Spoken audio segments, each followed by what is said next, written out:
ผู้หญิงบางคนยอมอดทนก็เพราะลูก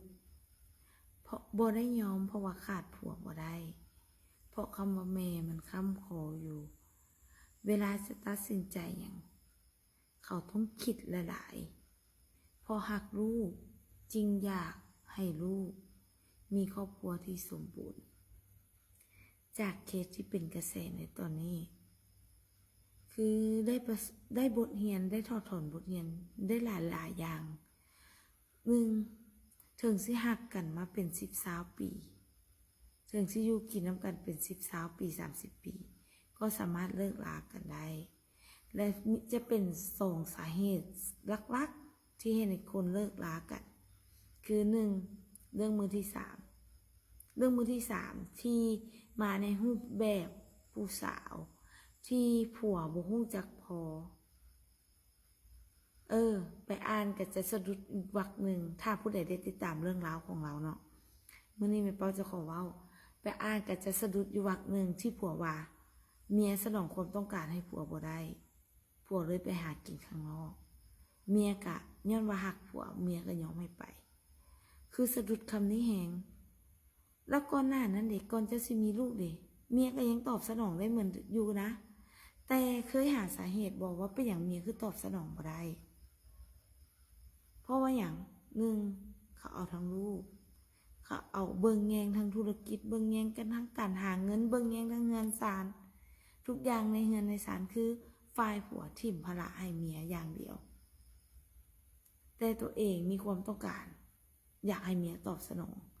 แต่ผู้หญิงเฮาน่ะมันจะตอบสนองให้เจ้าได้ดีก็ต่อเมื่อเจ้ามีอย่างมารอเลี้ยงจิตใจมันเฮ็ดให้มันมีความซุ่มซื่นในหัวใจเช่นมีลูกน้ำกันมาบ่ทิ่มภาระให้แต่ผู้หญิงฝ่ายเดียวเวลาลูกน้อยเมียก็ยังอยู่ในฮอร์โมนที่อ่อนแอต้องการความใส่ใจความรอเลี้ยงจิตใจจากผัวเบิ่งแยงบ่จุดนี้ที่เฮ็ดให้ผู้หญิงมันเปลี่ยนไปจากที่มันเคยอ่อนหวานมันเคยแบบพร้อมจะเป็นแบบอีหนูของเจ้าอะนะสุดท้ายมาหลังจากมีลูก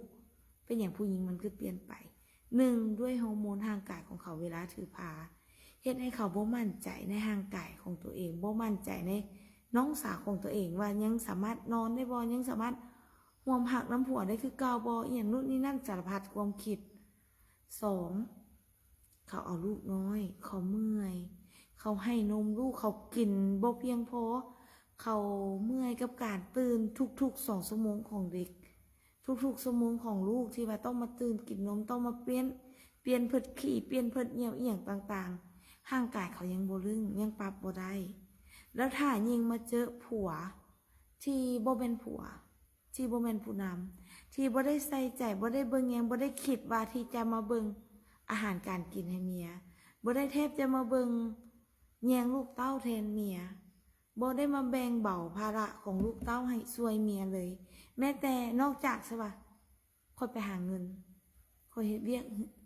กลับเข้ามาค่อยเมื่อยแฮงทิ่มภาระทั้งการเบิ่งแยงลูกทั้งการเอาใจใส่เมียทั้งเรียกเงินเรียกศาลทั้งบางคนน่ะผู้หญิงแม่ลูกอ่อนบางคนในยุคนี้แม่เป้าเห็นหลายเลยหาเงินด้วยซ้ำทุกอย่างคือถูกผัวโยนภาระมาให้แล้วผู้หญิงมันแบกมันเฮ็ดทุกอย่างด้วยคนเดียวแล้วถามมันสิมีจิตใจไปเบิ่งแยงจ้ะวะมันเอาลูกนี่มันก็เมื่อยพอแฮงแหละถ้าจะอยากได้ความต้องการแบบนั้นน้ำเมียนะเวลามีลูกน้อยรอเลี้ยงจิตใจ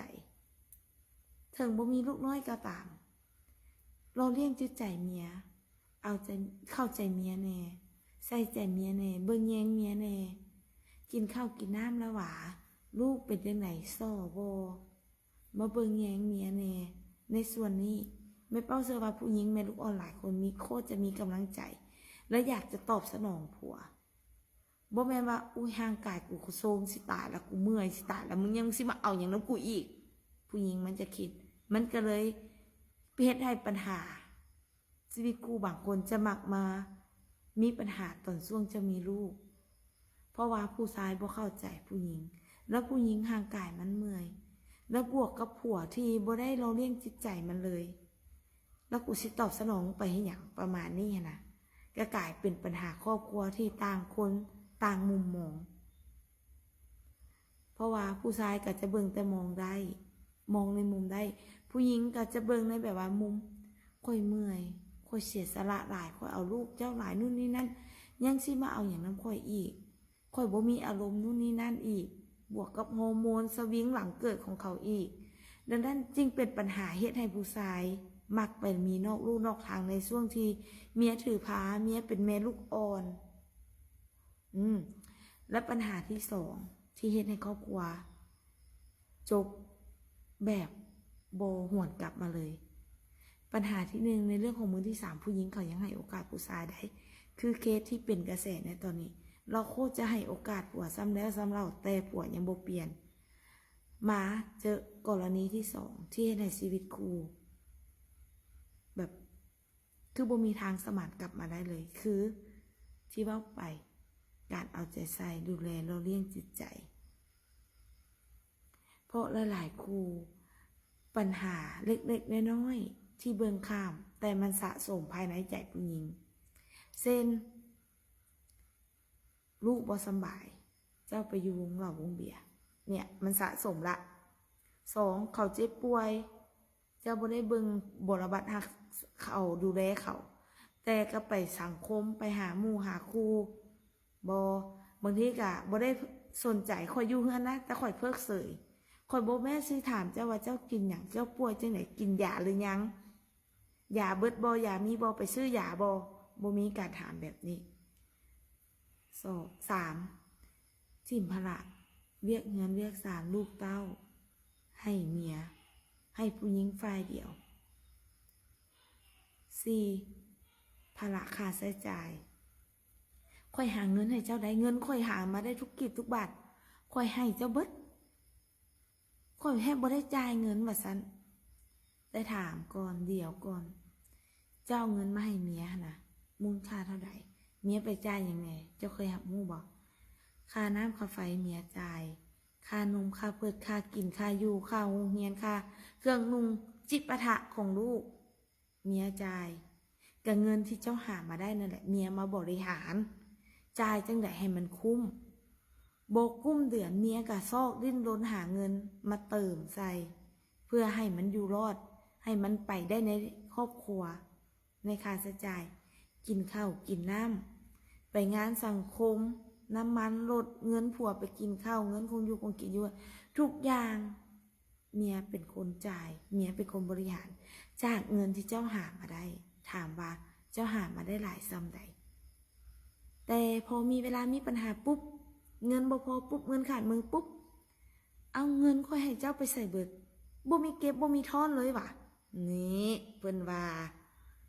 แต่กลางรายจ่ายให้เบิ่งบ่ได้สนใจต้องถามว่ารายรับรายจ่ายเจ้ามันสมดุลกันน้อยหลายซ้ำใดเงินที่เจ้าให้เมียมาน่ะแยกรายจ่ายในครัวเรือนแยกส่วนโตให้เมียบ่แยกเงินเก็บให้เมียบ่ถ้าบ่ได้แยกส่วนนี้เป็นเงินรวมกองมาปุ๊บ3 ล้าน4 ล้าน2 ล้าน3 ล้าน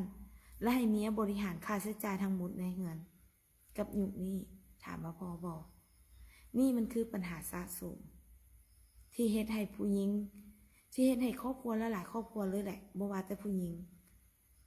เลิกรากันหรือบุยมนายเบื่อกับการมีลูกกับการมีผัวเบื่อกับการมีชีวิตคู่และอีกปัญหาหนึ่งคือความบ่ใส่ใจความบ่เข้าใจเลยคือที่เว้ามาน่ะมันจะเป็นปัญหาที่ว่าเหมือนเล็กๆน้อยๆแต่ผู้หญิงมันเก็บสะสมแม้แต่คำเว้าห้ายของเจ้าคำเว้าบ่ม่วนใส่เจ้าของเจ้าใส่เขาคำที่เว้าที่บั่นทอนจิตใจคือเฮ็ดให้เมียเจ้ามันด้อยค่าลงคือเมียเจ้าบ่มีค่าคือเมียเจ้าให้ค่าเฮ็ดดีเฮ็ดถึกใจบ่เคยย่องแต่เฮ็ดบ่ถึกใจปุ๊บตำหนินั่นแหละมันจะบั่นทอนจิตใจบั่นทอนความหักบ่แม่นบั่นทอนจิตใจอย่างเดียวนะบั่นทอนความหักของเจ้าบั่นทอนชีวิตคู่ของเจ้าไปเทละหน่อยเฮ็ดให้ปัญหาพวกนี้สะสมกลายเป็นปัญหาเลิกราที่แบบบ่หวนคืนที่แบบว่าคือว่าบ่ได้ผิดหยังแต่เลิกกันได้เฉยดังนั้นหากไม่มีชีวิตคู่อยู่ดีแล้วรักษาไว้ รักษาไว้ให้